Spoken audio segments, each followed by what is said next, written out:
You buy a ticket, you walk through the gate, you find your seat, and for 90 minutes, you watch the game. Simple. But while you're doing that, while 80,000 people are sitting in the stands, watching 22 players kick a ball around, something else is happening, something you never see. An entire city is running underneath your feet. Let's start with a number. For a single World Cup match, literally thousands of people are working inside the stadium on match day. Not watching, working. Security personnel, medics, cleaners, caterers, broadcasters, referees, analysts, translators, accreditation staff, volunteers, groundskeepers, all of them running invisible systems simultaneously.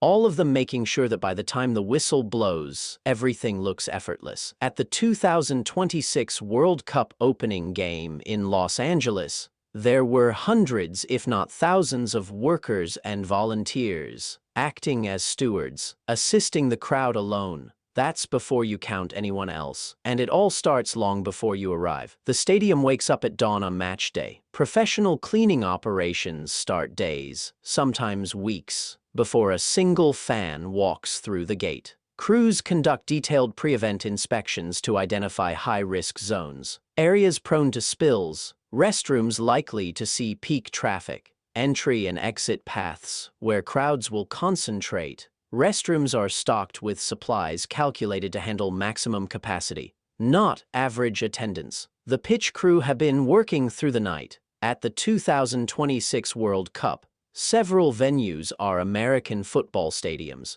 which means temporary grass has been laid on top of an existing surface, and every morning, a team checks that it hasn't shifted by even a centimeter. Then come the broadcasters. Camera positions are set, cables are run, live video feed systems are tested, because the match isn't just being watched by 80,000 people in the building.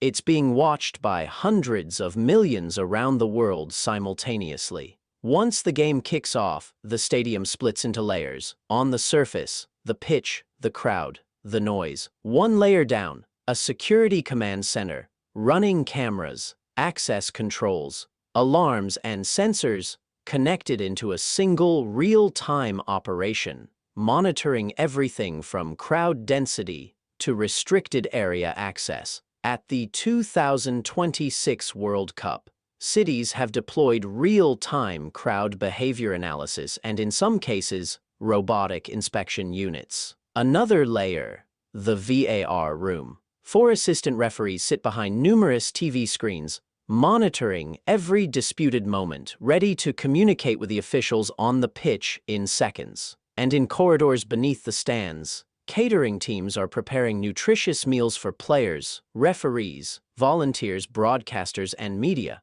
all at the same time, all in the same building. The final whistle blows, the crowd leaves, and the stadium, which just hosted one of the most watched events on Earth, has to be completely reset. The cleaning operation that finishes long after the crowd goes home is not a janitorial job. It's a full-scale operational deployment, so the next time you watch a World Cup match and think, what a great atmosphere, just remember, that atmosphere didn't happen by itself. Thousands of people you never saw made sure of it.